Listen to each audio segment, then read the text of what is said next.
आज हम लोगों का क्लास 11 इकोनॉमिक्स सेमेस्टर 1 का पहला चैप्टर जो हम लोग कंप्लीट किए थे इंट्रोडक्शन वाला, उसका आज हम लोग का है डे 4। और डे 4 में ऑलरेडी हम आप लोग को डे 3 तक में पूरा टॉपिक को इन डिटेल एक्सप्लेन कर दिए। आज हम आप लोगों को इस चैप्टर का एमसीक्यूज करवाएंगे, क्योंकि भाई एग्जाम में तो एमसीक्यूज ही आएगा। चैप्टर एक्सप्लेन कर दिए, समझ गए, वेल एंड फाइन। अब हम लोग को उसका एमसीक्यूज भी प्रैक्टिस करना है, ठीक है। अभी तो हम लोग एमसीक्यूज कर रहे हैं, फिर जब सिलेबस कंप्लीट हो जाएगा, एंडिंग का जो टाइम रहेगा, महीना भर या जितना भी टाइम रहेगा, उसमें हम लोग रिगरेसली पूरा एमसीक्यूज करेंगे। क्योंकि देखो अकाउंटेंसी में तो सम्स बनाना जरूरी है, सिर्फ एमसीक्यू से काम नहीं चलेगा। कॉस्ट टैक्स में भी सम्स बनाना जरूरी है। बीएसटीडी में लॉन्ग आंसर का अभी जरूरत नहीं है, इकोनॉमिक्स में भी लॉन्ग आंसर का जरूरत नहीं है, इको में ये सब में हम लोग को एमसीक्यू में फोकस करना है। थोड़ा बहुत सम्स है वो हम लोग देखेंगे, ठीक है। चलिए स्टार्ट करते हैं, स्टार्ट किया जाए। पहला क्वेश्चन तो आप लोग को पता ही है, क्या ही अब हम बोले। Who is the father of economics? Adam Smith. ये एकदम बच्चा लोग याद हो जाता है ना। लेकिन अगर क्वेश्चन रहा एडम स्मिथ का डेफिनेशन को क्या बोलते हैं, what definition does Adam Smith give for economics? नाम क्या है? Economics is the science of wealth. Science of wealth या study of wealth? Study of wealth. वो तो डेफिनेशन था, उस डेफिनेशन का नाम क्या था? Wealth definition. क्या बुक का नाम था एडम स्मिथ का? बुक का नाम wealth definition, an inquiry into the nature and causes of wealth of nation. देखो यार, Adam Smith defined economics in his book title an inquiry into the nature and causes of wealth of nation. जब हम civil services का interview देने गए थे ना, waste Bengal civil services का इंटरव्यू देने जब हम गए थे 2024 में, ये वाला क्वेश्चन पूछा था हमसे, और हम पढ़ा के हमको बाय हार्ट याद, वहां को नाम याद नहीं आया। हमको बोला कि एडम स्मिथ একটা বই আছে জানো? हम बोला है सर जानी। और बोई का नाम की बोलो तो? अब हमको याद तो है, पढ़ा रहे पूरा बाय हार्ट याद है, कंफ्यूज वहाँ। अब मेरा मुंह देख रहा, हम और टेंशन में, मेरा टेंशन बढ़ते जा रहा है। तो हम बोले ना, हमको सिर्फ लास्ट ईयर याद आ रहा है, causes of wealth of nation. Causes of wealth of nation तो बेचारा अच्छा था, वो बोल दिया an inquiry into the nature and causes of wealth. हम बोला हाँ। और अफसोस रहा, हम बोला अच्छा बाबा इतना साल से पढ़ा रहे, हम भूल गए यार नाम। उसके बाद से हम बोला और भूलने का नहीं। ये कभी कभार हो जाता ऑन द स्पॉट, तुमको याद नहीं आ रहा, तुम सोच रही है क्या आंसर। नेक्स्ट देखो, एडम स्मिथ ये बोला economics is the science of wealth, study of wealth. 1 का सी। अब पूरा सॉल्व नहीं करना है, 1 का क्या है? अब देखो तो 1 का सी कहां है? 1 का सी एक ही जगह है, तो यही है correct answer. Match the column कैसे सॉल्व करेंगे? सेमेस्टर 1 क्लास 11 और सेमेस्टर 3 क्लास 12 आप लोगों के लिए हम एकदम शॉर्टकट बता रहे हैं कि भाई बोर्ड एग्जाम क्लास 12 सेमेस्टर 3 का होने वाला है, और अभी क्लास 11 सेमेस्टर 1 का एमसीक्यू आएगा। सबको लगता है कि सर मैच द कॉलम करने का तरीका है पहले चारों को सॉल्व करेंगे उसके बाद ऑप्शन देखेंगे। नहीं सर, चारों में से आप सबसे पहले वो वाला आंसर को सॉल्व करिए, वो वाला मैच कॉलम को मैच करिए जिसके लिए आप 100% श्योर हो कि अगर मेरा पीछे वाला बैठ कर हमको जितना भी बोल दे भाई ये नहीं होगा, हमको उसके ऊपर यकीन नहीं आएगा, बिकॉज हम फुल कॉन्फिडेंट है। अगर वो अपना माँ का कसम खा के भी बोले तो भी तुमको उसके ऊपर यकीन नहीं होगा, क्योंकि तुमको अपने ऊपर पूरा कॉन्फिडेंस है। तब सबसे पहले आप उसी को चेक करिए। जैसे यहाँ पे फॉर एग्जाम्पल मान लो हमको पूरा 100% श्योर है कि एडम स्मिथ जो है वही दिया है इकोनॉमिक्स का स्टडी ऑफ वेल्थ या साइंस ऑफ वेल्थ का डेफिनेशन। अब हमको आगे पीछे वाला लोग जितना भी कसम खा के बोल दे, हम यकीन करने वाला नहीं है। तुमको पता है भाई 1 का तो सी ही है, बाकी में हम थोड़ा कंफ्यूज है। तो हम यहाँ पे चेक करेंगे चारों ऑप्शन में 1 का सी कहाँ है। 1 का सी एक ही जगह है, बाकी हमको और सॉल्व करने का जरूरत नहीं है। टिक किए, आगे बढ़े, टाइम बच गया, कंप्लीट। बट हाँ 1 का सी 2 जगह रहा तो क्या होगा सर? तब आप सेकेंड वाला चेक करिएगा कि और क्या था, और क्या था। लियोनेल रॉबिन्स ये क्या दिया था, ये क्या बोला था, इसका क्या डेफिनेशन था, ठीक है। इसका डेफिनेशन था economics is the study of science of choice, scarcity definition दिया था ये। हमको पता है 3 का तो डी है, तो अब देखो 3 का डी कहां पर है सर, 3 का डी एक ही जगह है। अब मान लीजिए 3 का डी भी 2 जगह रहता तो तब फिर आपको तीसरा सॉल्व करना पड़ता। आप स्टार्टिंग में पूरा क्यों सॉल्व करिएगा, पहले एक सॉल्व करिए, ऑप्शन देखिए, आ गया काम खत्म। अगर टाई हो रहा है, टाई हो भी रहा है, मान लो 2 में टाई हो रहा है, तो जो नहीं है वो तो ऑप्शन नहीं होगा, तो अब तो ये 2 में से ही एक होगा। आपके पास आ गया ऑप्शन 50-50, आप लाइफ लाइन आ गई आपके पास 50-50। अब अगर आप तुक्का मारेंगे भी तो 2 में से एक तुक्का मारना है, 4 में से तुक्का नहीं मारना है। समझ में आया? तो इस तरह से मैच द कॉलम, कभी स्टूडेंट लोग लगता है बाबा मैच द कॉलम सबसे टफ है, मैच द कॉलम तो सॉल्व होगा ही नहीं। मैच द कॉलम सबसे इजी है, क्योंकि वहां तुमको 4 में से कोई 1 या 2 ही पता रहना है, बाकी एमसीक्यू में तो बस एक ही क्वेश्चन है और सही ऑप्शन एक ही होगा। चलिए नेक्स्ट, इकोनॉमिक्स क्या है? It is a social science. Economics is a, Alfred Marshall का जो बुक था principle of economics, principle of economics कौन लिखा? Alfred Marshall. कौन सा ईयर में पब्लिश हुआ? 1890। अच्छा देखो, इस तरह का जो क्वेश्चन है जहां पे ईयर्स पूछता है तो जनरली कम आता है, इस लेवल में आके ईयर वाला क्वेश्चन थोड़ा कम आता है, क्रिटिकल थिंकिंग वाला थोड़ा सा ज्यादा क्वेश्चन रहेगा। अच्छा देखो, फंडामेंटल या basic problem of in economy है, तीनों को क्रोनोलॉजिकल ऑर्डर से सजाओ। पहले क्या था? व्हाट टू प्रोड्यूस, पहला नंबर में क्या है? व्हाट टू प्रोड्यूस, 4 वाला सबसे पहले है, उसके बाद हाउ मच टू प्रोड्यूस, ठीक है ना, what to produce and how much to produce एक साथ आता था। उसके बाद आता है how to produce, for whom to produce.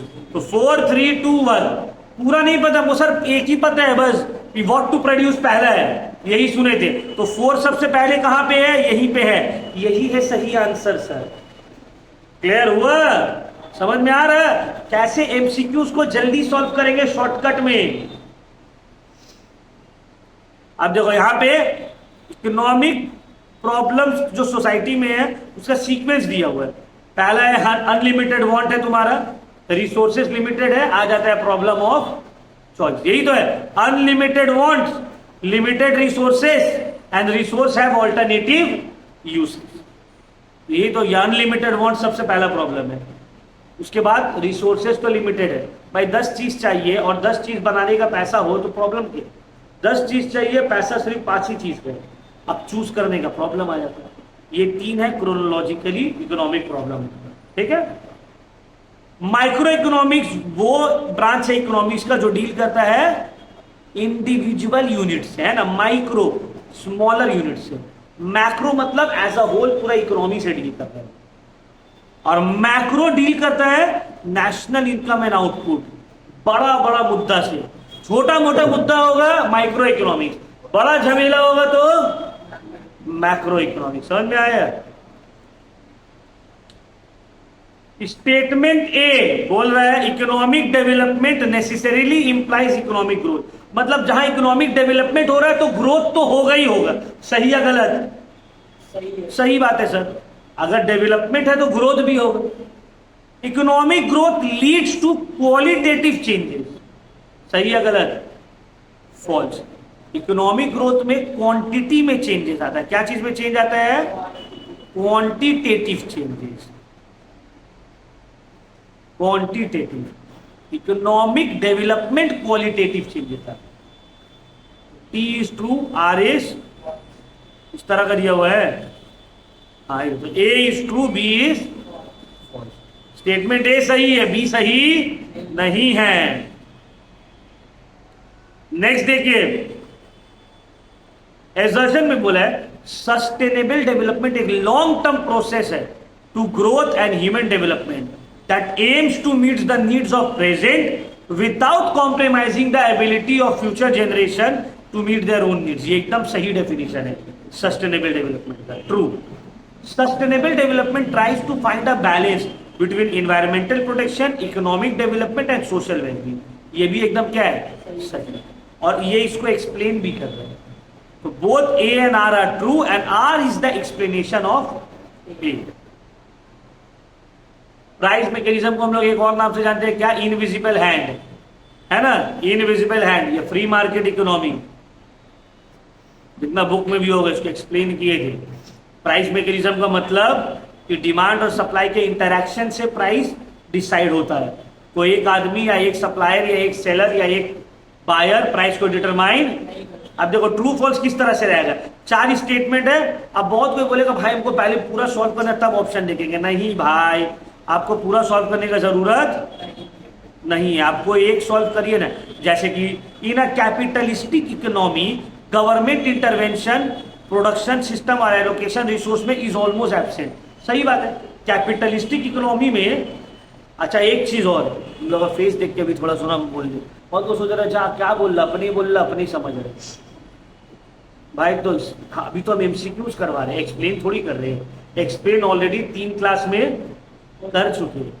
तो अगर किसी को यहाँ पे दिक्कत हो रहा है, इसका मतलब है तुम तीनों क्लास अटेंड नहीं किए हो भाई। तुमको पहले तीनों क्लास जाके अटेंड करने होगा, उसका बाद मेरे ऊपर कमेंट करोगे। उसके बाद नहीं समझ में आएगा तब बोलोगे क्या पढ़ाया, जो पढ़ाया वो तो है ही नहीं इसमें। अभी तुम पूरा तीनों क्लास अटेंड ही नहीं किए हो, तुम डायरेक्ट डे 2 या डे 3 से ज्वाइन किए हो, और तुमको तो एमसीक्यू पूरा नहीं समझ में आएगा। या तुम किए थे पहले 1 2 3 हफ्ता हो रहा, तब तो कुछ भूल गए। यहाँ रात में क्या खा रहे सुबह याद नहीं रह रहा, आप 3 हफ्ता पहले वाला पूछ रहे, तो ये तुम्हारा तो प्रॉब्लम हो रहा है। तब तुमको भाई ऑब्वियस सा बात है कि तुमको समझने में थोड़ा सा दिक्कत होगी। तुमको रिवीजन में रखना है। पहले तो आपके पास रिकॉर्डेड क्लास है, सबके पास तीनों वीडियोस आपको देखना है, जो क्लास अटेंड किया है वो भी, जो नहीं किया वो भी। उसके बाद आपको एमसीक्यूज वाला समझ में आएगा ना कि हाँ ये क्या है नहीं है। तो तुमको लगेगा ये तो सर खुद ही बोल रहा, खुद ही समझा रहा, हमको तो सर ऊपर से जा रहा है। भाई तुम पहले पढ़ोगे तब ना, वो तो क्लास अटेंड करना होगा ना, तब ना क्वेश्चन सॉल्व होगा। फिर कैपिटलिस्टिक इकोनॉमी, सोशलिस्टिक इकोनॉमी, ये सब हम पूरे एक्सप्लेन किए। कैपिटलिस्टिक इकोनॉमी में प्रोडक्शन प्रोसेस में गवर्नमेंट का इंटरवेंशन एकदम एब्सेंट रहता है। बात एकदम सही है, ट्रू है। तो स्टेटमेंट ए क्या है, कहां कहां स्टेटमेंट ए ट्रू है, देखो तो ये तीनों जगह में ट्रू है, मतलब ये तो आंसर नहीं होगा। अब बच गया 3। दूसरा सॉल्व करते हैं। कैपिटलिस्टिक इकोनॉमी में कंज्यूमर्स का सोवरेनिटी है, कंज्यूमर के पास चॉइस है, कंज्यूमर फ्री है। बात सही है, ट्रू। तो बी भी ट्रू। अब बी कहां कहां ट्रू है, यहां ट्रू है और यहां ट्रू है, यहां फॉल्स है, तो ये भी आंसर समझ में आ रहा है। कैपिटलिस्टिक इकोनॉमी में सिस्टम में सोशल वेलफेयर अचीव किया जाता है, नहीं सर, यहां प्रॉफिट है। सोशल वेलफेयर सोशलिस्टिक इकोनॉमी, तो यहां पे देखो सी फॉल्स कहां है, सी फॉल्स यहां है, तो ये वाला भी नहीं होगा, आंसर है। तो देखो यहां पे आपको 3 सॉल्व करने के बाद पता चला, समझ में आ रहा है बात। कहीं कहीं पे 1 ही में पता चल जाएगा, कहीं पे 2 में पता चलेगा। तो इस तरह से हम लोग करेंगे। देखो सेम यहां पे सोशलिज्म, इन सोशलिज्म सोशलिस्टिक इकोनॉमी में मेन ड्राइविंग फोर्स जो है वो सोशल वेलफेयर है। सोशल वेलफेयर के लिए काम किया जाता है, एकदम सही बात है, ट्रू। तो ए का ट्रू कहां कहां है सर, ए का ट्रू 3 जगह है, तो ये तो नहीं होगा। सोशलिज्म में प्राइस मैकेनिज्म में भी इंपॉर्टेंट रोल प्ले करता है, फॉल्स। प्राइस मैकेनिज्म सोशलिज्म में है ही नहीं, जो गवर्नमेंट डिसाइड करेगा वही होगा। तो बी का फॉल्स कहां कहां है, बी का फॉल्स सिर्फ एक ही जगह है, ये हो गया करेक्ट आंसर। समझ में आ रहा है बात, कैसे सॉल्व कर रहे हैं, चारों सॉल्व करने पड़ रहा क्या, टाइम बच जाएगा, ऑब्वियसली टाइम बच जाएगा, टाइम बच जाएगा। चांसेस होने का प्रोबेबिलिटी राइट होगा, राइट ज्यादा, मतलब प्रोबेबिलिटी राइट होने का चांसेस बहुत ज्यादा हो जाएगा। तो यही सब जो है तुम लोगों को सीखना है। एक है मेनली भाई चैप्टर हम एक्सप्लेन कर दिए।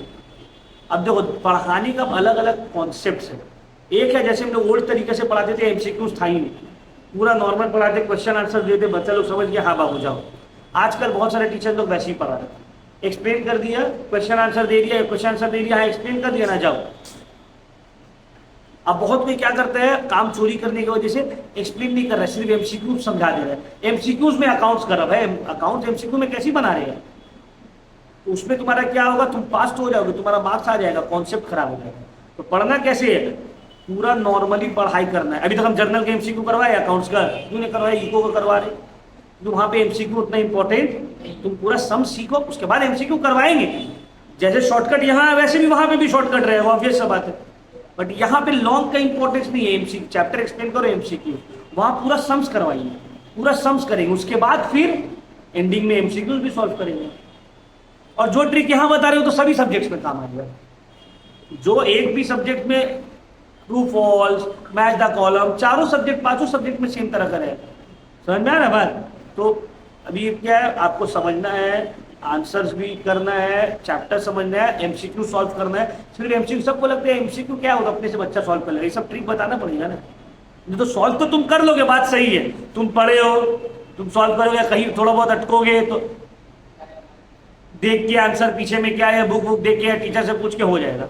बट ये सब ट्रिक तुमको याद रखना होगा जो तुम्हारा टाइम बचाएगी, या इस तरह से करते। चलो नेक्स्ट, मिक्स्ड इकोनॉमी क्या है? वो कैपिटलिज्म और सोशलिज्म का मिक्सचर है। एग्जाम्पल क्या है मिक्स इकोनॉमी का, बोलो तो? कोई ऐसा कंट्री जो मिक्स्ड इकोनॉमी को फॉलो करता है? कौन करता है? इंडिया, बांग्लादेश, पाकिस्तान, ये सब जो है, नेपाल मिक्स्ड इकोनॉमी को फॉलो करता है। यूएस तो कैपिटलिस्टिक है। अच्छा, इकोनॉमिक एफिशिएंसी का क्या मतलब है?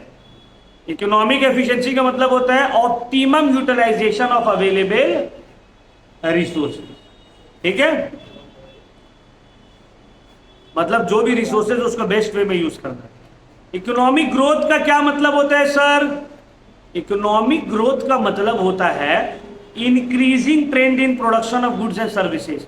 मतलब आपका क्वांटिटी इंक्रीज हो रहा है, इनकम इंक्रीज हो रहा है, प्रोडक्शन इंक्रीज हो रहा है, ठीक है, लॉन्ग पीरियड ऑफ टाइम तक।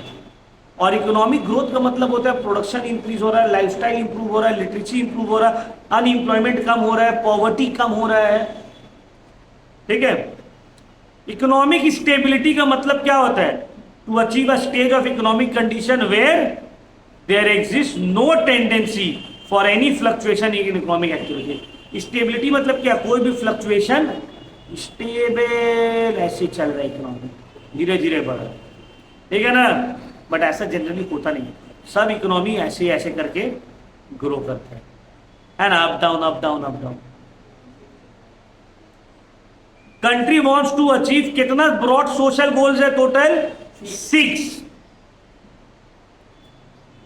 इकोनॉमिक फ्रीडम का क्या मतलब होता है? इकोनॉमिक फ्रीडम का मतलब होता है कंज्यूमर डिसाइड करे फ्रीली क्या कंज्यूम करना है अपने चॉइस के हिसाब से। तुम्हारे पास इकोनॉमिक फ्रीडम है, क्या खाना है तुम डिसाइड करो। अब तो खैर कंट्री में वो सब नहीं है, बहुत सारा चीज तुम नहीं खा सकते हो, है ना। मिड डे मील से अंडा हटा दिया है ना। अभी आसाम में सुन रहे वीगन डाइट ला रहे हो, vegan. Producers are capable of engaging themselves in the production system according to their choice. जो काम करना है अपने मर्जी के हिसाब से करो, लॉफुल होना चाहिए। ये नहीं कि सर मेरा दिल है कि पॉकेट मारने का तो पॉकेट मार रहे, आप ही तो बोले थे जो मर्जी का काम है करने का करो, लीगल काम होना चाहिए, ठीक है ना। जैसे तुम्हारा दिल है चाय बेचने का तो चाय बेचो। Workers can join the job of their choice. तुम्हारा जो मर्जी काम ज्वाइन करने का कर लो। तुमको लग रहा है नहीं यार ये आलू प्याज वाला ज्यादा कमा रहा है, हमको आलू प्याज बेचना है तो बेचो। तुमको लग रहा है नहीं शरबत वाला ज्यादा कमा रहा है, अभी गर्मी का टाइम है, शरबत बेचना है, मोहब्बत का शरबत बेचो, तुम भी बना के। तुमको लग रहा है ठंडा में अंडा परोठी वाला का ज्यादा सेल हो रहा है, तुम अंडा परोठी बेचो, कोई दिक्कत नहीं है, ठीक है। तो इकोनॉमिक फ्रीडम का मतलब हो जाता है ऑल ऑफ दिस, ये सब आ जाता है उसमें।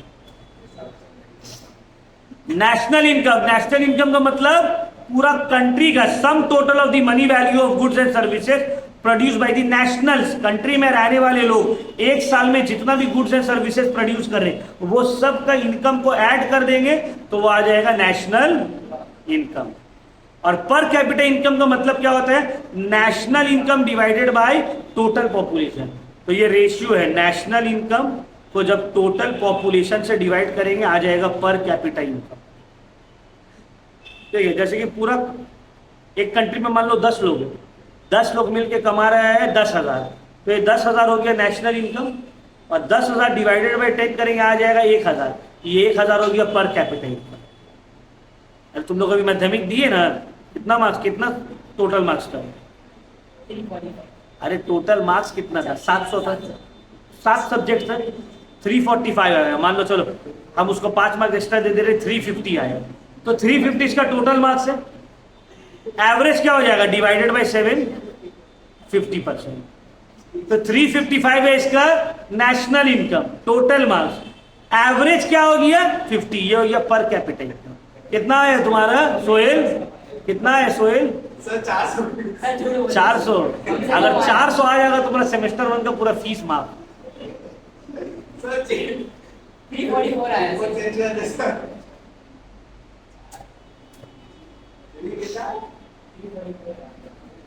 यार देखो 10 का यही तो कॉमर्स का अच्छा है कि 10 का उतना सब्जेक्ट कॉम्बिनेशन मैटर नहीं करता। मेरा पास बहुत सारा स्टूडेंट था, 12 में 10 में लाया 49%, 12 में लाया 94%, 10 में लाया 52%, 12 में ला रहा 91%, 95%। सर हम लोग 50 100 आया।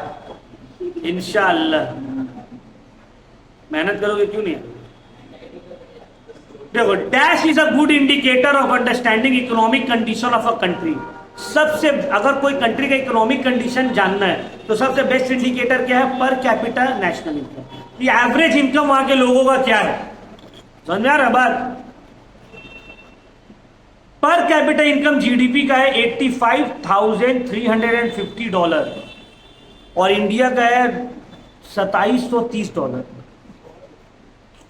क्या बोलूं, तो शर्म लग रहा है। अगर डॉलर हटा दो रुपीस में समझ में आएगा बेटर।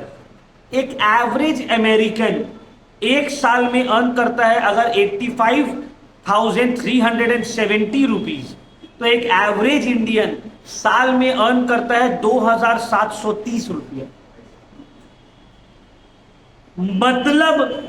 मतलब इसका क्या होता है कि एक एवरेज अमेरिकन जो है वो एक एवरेज हिंदुस्तानी से 31 गुना, लगभग 31 टाइम्स ज्यादा कमाता है। मतलब एक एवरेज इंडियन अगर साल का 1 लाख कमा रहा है तो एक एवरेज अमेरिकन साल का 31 लाख कमाता है।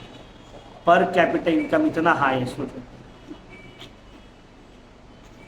क्या गरीबी है, क्या गरीबी में हम लोग जी।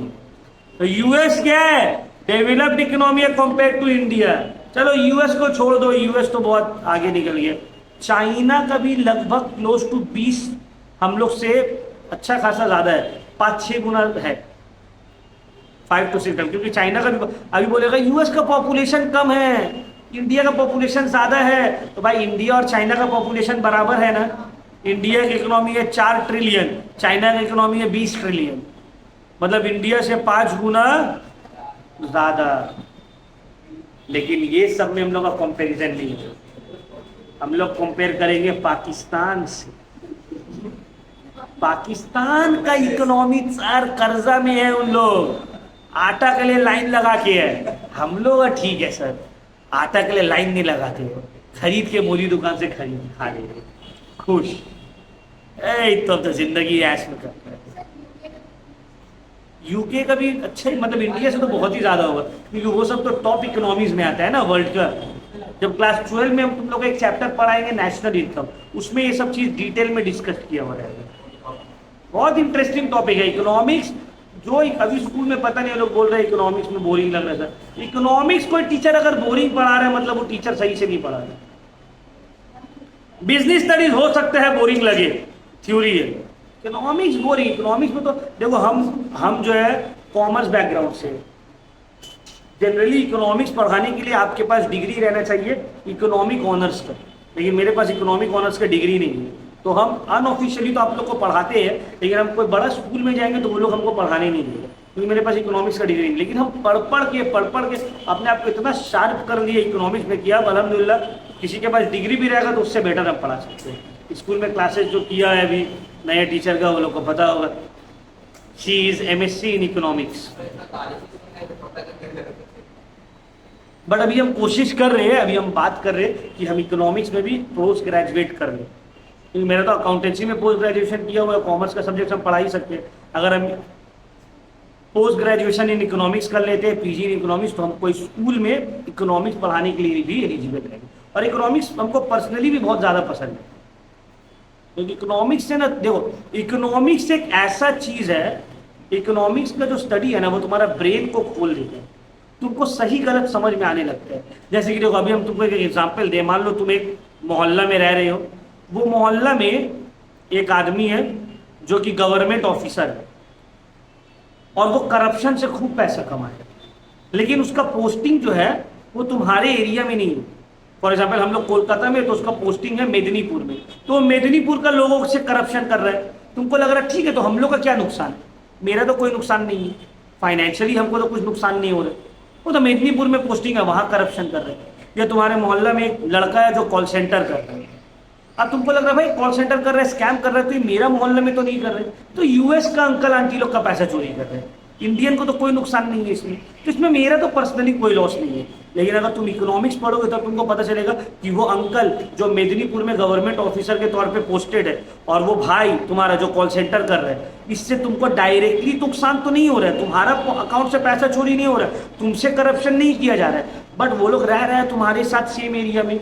अब मान लो वो एरिया में 10 लोग हैं, 10 लोग हैं और 10 फ्लैट है, और फ्लैट का नॉर्मल प्राइस होना चाहिए 20 लाख रुपए। 10 में से 4 लोग जो है उसके पास है 2 नंबरी पैसा, ब्लैक मनी इसको हम लोग बोलते हैं, या नॉर्मल लैंग्वेज में बोला जाए तो हराम का पैसा, ठीक है। अब तुमको लग रहा है भाई हमसे तो इसका कोई नुकसान नहीं है, मेरे लिए इसका कोई नुकसान नहीं है। अब देखो होता क्या है, इकोनॉमिक्स जब पढ़ोगे तो तुमको समझ में आएगा तुम्हारा नुकसान कैसे हो रहा है। अब 6 लोग मेहनत से कमा रहे हैं, 4 लोग का चोरी का पैसा है। ये 4 लोग का जो चोरी का पैसा है, तो ये तो छुपाया हुआ ब्लैक मनी है। अब वो लोग क्या करेगा, ये ब्लैक मनी को कैश में तो नहीं रखेगा, वो लोग उसको कन्वर्ट करेगा एसेट्स में। भाई फ्लैट खरीद के छोड़ दो, जमीन खरीद के छोड़ दो, सोना खरीद के छोड़ दो। अब ये जो फ्लैट का दाम था 10 लोगों के लिए, 10 फ्लैट था, 20 लाख रुपए दाम था, आराम से सब कोई खरीद पाता था। ये 4 आदमी जाके बोला है 20 लाख नहीं, हम तुमको इस फ्लैट का देंगे 30 लाख रुपया, हमको दे दो। अब ये लोग चारों आदमी मिलके क्या किया, 30 लाख रुपए में 10 फ्लैट खरीद लिए।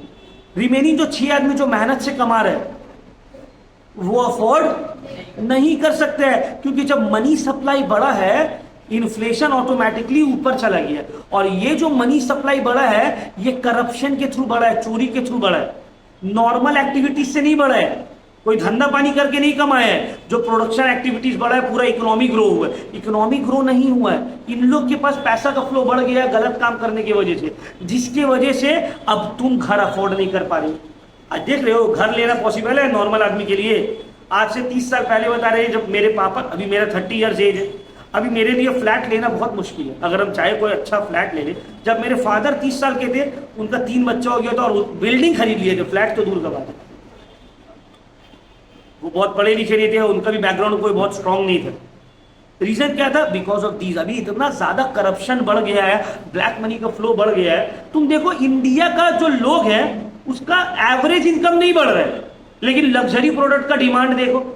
डीएलएफ करोड़ों रुपया का बनाता है, आपका तुम्हारा करोड़ों रुपया का फ्लैट बना रहा है जो आउट ऑफ स्टॉक चले जा रहा है। आईफोन लॉन्च होते साथ आउट ऑफ स्टॉक हो जा रहा है। तो पैसा कहां जा रहा है? यही सब तो पैसा है चोरी का, जो महंगाई को पुश कर रहा है। अब देखो, अब तुमको समझ में आया कि हाँ सर नुकसान तो हुआ है अपना। तो तुमको ऊपर से देख के लगता है अरे यार वो करप्शन अपना मोहल्ला में थोड़ी कर रहा है, वो नेता चोरी किया अपना मोहल्ला का थोड़ी चोरी किया है, तो दूसरा मोहल्ला का चोरी किया।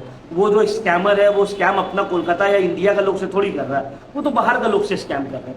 This is what economics teachers you. Economics तुमको समझाता है चीजों को कि किस चीज का कॉज एंड इफेक्ट रिलेशनशिप क्या होगा, कि एक करने से उसका इंपैक्ट क्या होगा। नॉर्मल आदमी को बोलो अरे छोड़ो ना यार, चोरी कर रहे हैं ना तो थोड़ी ना यहाँ से कर रहा है, वो तो दिल्ली में पोस्टेड है, दिल्ली का आदमी लोग का नुकसान हो रहा है, अपना मोहल्ले में थोड़ी कुछ हो रहा है। अरे वो स्कैम कर रहा है तो इंडिया से थोड़ी कर रहा है, यूएस का लोग से कर रहा है, करने दो। इंग्लैंड का लोग से कर रहा है, इंग्लैंड वाले लोग हम लोग को लूट के गया था, अब वो लोग लूट के पैसा वापस ला रहे हैं, क्या गलत है? छोड़ दो, ये गलत है। नॉर्मल आदमी के लिए नेसेसिटी अफोर्ड करना मुश्किल हो जाएगा, चाहे वो घर हो चाहे वो ज्वेलरीज हो। इतना दाम गोल्ड का बढ़ गया, क्यों भाई? अब देखो सेलर तो वो प्राइस के ऊपर, डिमांड एंड सप्लाई के ऊपर बात करेगा। जब 10 आदमी लोग लेने वाला था 10 फ्लैट, 20 लाख दाम था, जैसे ही ऑटोमेटिकली ये लोग क्या किया, अपना ब्लैक मनी को पार्क करना स्टार्ट किया, फ्लैट का दाम बढ़ने लगा, डिमांड बढ़ रहा है, दाम बढ़ गया। समझ में आ रहा है डिफरेंस? अब तुम लोग को इकोनॉमिक्स कैसे आपको समझाता है, ब्रेन को खुलता है। जाके मारा पीटी नहीं लगा देना है भाई, ये बेटा तुम लोग ये सब पैसा कमाते हैं, हम लोग घर नहीं खरीद पा रहे। आज सर समझाए, जाके धोना चालू कर दिए सब करप्ट ऑफिसर और कॉल सेंटर वाला लोग को, ये सब नहीं करते हैं। Don't take law in your hand. चलो नेक्स्ट हम लोग क्वेश्चन में आते हैं, fill in the blanks. Savings is the excess of dash over dash. क्या मतलब है? सेविंग्स का मतलब होता है इनकम माइनस एक्सपेंडिचर। जितना इनकम कमाए माइनस कर दिए एक्सपेंसेस को, जो बच गया वो क्या है? सेविंग्स। और इन्वेस्टमेंट का मतलब क्या होता है? टोटल कैपिटल एसेट्स का स्टॉक में नेट एडिशन करना। मतलब इन शॉर्ट आपका जो एसेट्स है उसमें और ऐड करते रहना, उसी को क्या बोलते हैं? Investment. Dash is the produce means of production. कौन सा इसमें sir? Physical capital. Physical capital जो है वो produce means of production. There exist dash relationship between human capital economic growth. Strong positive relationship. मतलब अगर तुम्हारा कंट्री में सभी लोग पढ़े लिखे, हाईली स्किल्ड है, तो इकोनॉमिक ग्रोथ क्या होगा? बढ़ेगा या घटेगा? बढ़ेगा। High degree of inequality human development index को नेगेटिवली इंपैक्ट करेगा। सर क्या मतलब है इसका? High degree of inequality. Inequality का मतलब होता है गरीबी और अमीरी के बीच का फासला, जो इंडिया में बहुत ज्यादा है। एक इंसान है जो अपना बेटा का शादी में 1200 करोड़ रुपया खर्चा कर देगा, और एक माँ है जिसको डीबीटी आधार कार्ड मोबाइल नंबर से लिंक नहीं होने की वजह से राशन का जो फ्री में चावल मिलता है वो नहीं मिल पाता है, और उसका बच्चा भूख से रोते रोते मर जाता है। अभी का इंसिडेंट है ये। हम लोगों को लगता होगा सर अभी कोई भूख से मरता है। रिसेंट साल भर पहले वाला इंसिडेंट बता रहे। एक माँ थी, एक औरत थी, तो फ्री का अनाज मिलता था जिससे अपने बच्चों को खिलाती थी। तो स्कीम निकल गया गवर्नमेंट का, जिसका आधार कार्ड लिंक रहेगा राशन कार्ड से उसी को मिलेगा। वो लोग का लिंक नहीं था, उसको राशन का चावल नहीं मिला। राशन का चावल नहीं मिलने की वजह से अपने बच्चा को खाना नहीं खिला पाए, और बच्चा भूख से रो रो के मर गया इंडिया में। और एक तरफ इंडिया है जहाँ पर 1200 करोड़ रुपया शादी में फूक दिया गया। इनइक्वालिटी इंडिया में बहुत ज़्यादा है, और ये साइन है अंडर डेवलपमेंट का। ये साइन है कि इकोनॉमी में कुछ गड़बड़ हो रहा है। तो देखो अमीर और अमीर होते जा रहे हैं, और गरीब जो है वो और गरीब होते जा रहे हैं। तो ये क्या है? ये एक नेगेटिवली इंपैक्ट करता है लोगों का स्टैंडर्ड ऑफ लिविंग को, इकोनॉमी को। तो भाई पूरा रिसोर्सेज तो कुछ लोगों के हाथ में ही चले गया, बाकी पूरा कंट्री में किसी के पास क्या है? कुछ नहीं है। अभी देखो जब ट्रेन स्टेशन हो गया है, सब हॉकर्स लोग को हटा रहा था, हम उसी वक्त बोले अपने घर में अभी हॉकर्स लोग को हटा रहा है, सबको तोड़ ताड़ के क्लियर करेगा, फिर निकालेगा टेंडर। अब बोलेगा अब जिसको लगाना है रेलवे स्टेशन में टेंडर दो, और टेंडर किसको देगा? जो अंदर से पैसा देगा। ऐसे नॉर्मल रेंट बहुत कम है। अब मान लो रेंट है 6000 रुपये स्टॉल का, तो 6000 में कौन देने देगा रेलवे स्टेशन में स्टॉल? हमारे सब अप्लाई किया। एक आदमी अंदर से बोल दिया सुनो ना, महीना का 6000 भी देंगे और तुमको अलग से महीना का 10,000 रुपये अलग से तुम्हारा बांध देंगे। इसका पास हो गया, इसको मिल गया। अब यही होगा।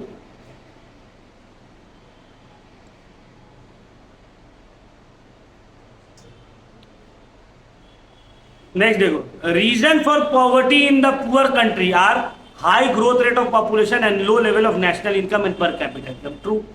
पॉवर्टी, गरीबी का एक रीजन ये भी है कि पॉपुलेशन रेट बहुत हाई है और नेशनल इनकम उतना तेजी से बढ़ नहीं रहा है। तो वन का ट्रू 3 जगह है। Reason for poverty in poor countries industrial backwardness, ये भी सही है, इंडस्ट्रियल बैकवर्डनेस। तो फिर 2 ये जगह भी हो सकता है और ये भी हो सकता है। Reason for poverty in poor countries lack of employment opportunity and poor education system, ये भी सही बात है। This is the correct answer. Open unemployment बताए थे। ओपन अनएम्प्लॉयमेंट मतलब ऐसा बेरोजगारी जो दुनिया को तुम्हारा बेरोजगारी नजर आ रहा है, दिख रहा है कि दिन भर सो के फोन घाट रहा, खा रहा, थक गया, फिर सो गया, फिर सो के रिचार्ज करके उठा, फिर फोन घाट रहा, 2-4 चक्कर मोहल्ला का काट लिया, काटने के बाद अपना कुछ नल्ला दोस्त लोग के साथ बैठ के गेम वेम खेल लिया फोन में, फिर थक गया, 12 बजे रात में घर आ गया, आके खाया, खा के फिर फोन घाट रहा, फिर 5 बजे सुबह बहुत मेहनत से सो। तो ये जो अनएम्प्लॉयमेंट है जो लोगों को नजर आ रहा है कि भाई ये अनएम्प्लॉयड है, बेरोजगार लड़का है, इसको ही क्या बोलते हैं? Open unemployment. ठीक है ना?